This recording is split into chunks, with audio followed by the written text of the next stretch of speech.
2024 წლის 26 ოქტომბერს საპარლამენტო არჩევნებიდან 1 წლის შემდეგ პროტესტის 333 დღეს თბილისში საპროტესტო მარში გაიმართა. პროტესტის მონაწილეებმა ქართული ოცნების მთავრობის გადადგომა, საპარლამენტო არჩევნების დანიშვნა და პოლიტპატიმრად მიჩნეული ყველა დაკავებული დემონსტრანტის გათავისუფლება მოითხოვეს.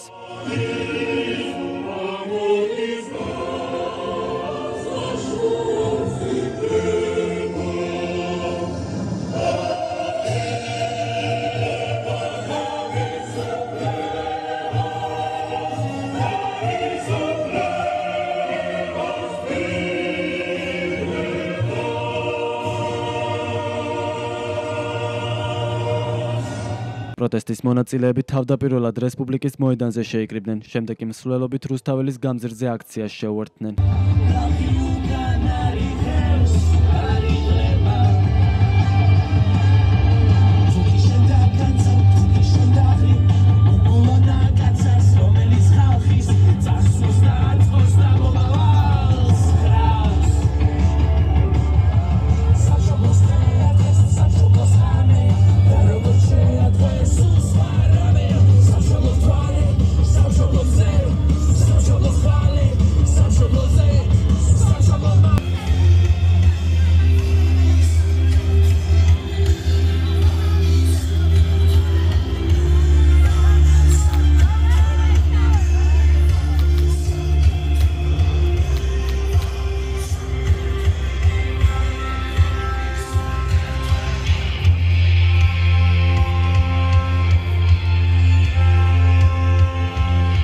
მარშის დასრულების შემდეგ რუსთაველის გამზირზე შეკრებილ მოქალაქეებს საქართველოს მეხუთე პრეზიდენტმა სალომე ზურაბიშვილმა, ოპოზიციონერი პოლიტიკური პარტიების წარმომადგენლებმა და აქტივისტებმა მიმართეს. სალომე ზურაბიშვილმა გასული 1 წელი შეაფასა და თქვა, რომ ხელისუფლება არალეგიტიმურია.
პარლამენტის წინ სიტყვით გამოვიდა თავისუფლების მოედნის წარმომადგენელი ლევან ცუცქირიძე. მან ქართული ოცნების გადადგომა მოითხოვა და აქციის მონაწილეებს ერთგვარი დემოკრატიული რიტუალის დამკვიდრება შესთავაზა, რომელსაც ისინი მიზნის მიღწევამდე შეასრულებენ. მე მინდა შემოგთავაზოთ, რომ თითოეულმა მოქალაქემ დაამკვიდროს ერთგვარი ახალი დემოკრატიული რიტუალი, რომელსაც ჯიუტად შევასრულებთ მანამ, სანამ ჩვენი მიზნები არ იქნება მიღწეული. მე შემიძლია 3 რამ შემოგთავაზოთ ამ რიტუალისთვის.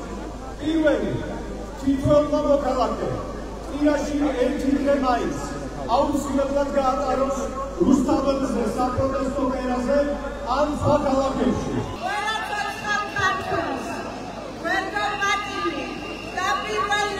ძალიან დიდი მასუხისმგებლობა, რომ ეს ქვეყანა მივიყვანოთ ამ მიზანზე.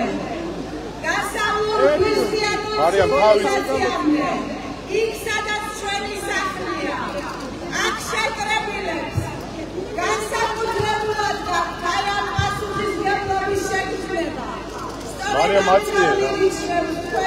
საქართველოს დამოუკიდებლობისთვის და თავისუფლებისთვის მებრძოლ გმირება, რომელთა დიდი ნაწილი დღეს ციხეშია. მუშაობენ სახლსა ჩვენსა და ნუიატოვებ სიყვარულს ბერძენთასა. ეს სიტყვები ამ ქალაქის ფუძემდებლის ვახტანგ ორგასტრის ანდერძიდანაა. მე მჯერა, რომ ეს ანდერძი არის აი ამ პროტესტის ძრავი. ეს ანდერძი განსაზღვრავს ჩვენს ინდენტობას. Let's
უწყვეტი პროტესტის პარალელურად ქართული ოცნება ახალი რეპრესიული კანონების საფუძველზე აქციის მონაწილეებს აკავებს. ქართული ოცნების შინაგან საქმეთა სამინისტროს მიერ 26 ოქტომბერს გაკეთებული განცხადების მიხედვით ბოლოს 3 დღის განმავლობაში მანიფესტაციის ჩატარების წესის დარღვევისთვის ადმინისტრაციულ სამართალდარღვევათა კოდექსის შესაბამისად აქციის 60 მონაწილე დააკავეს.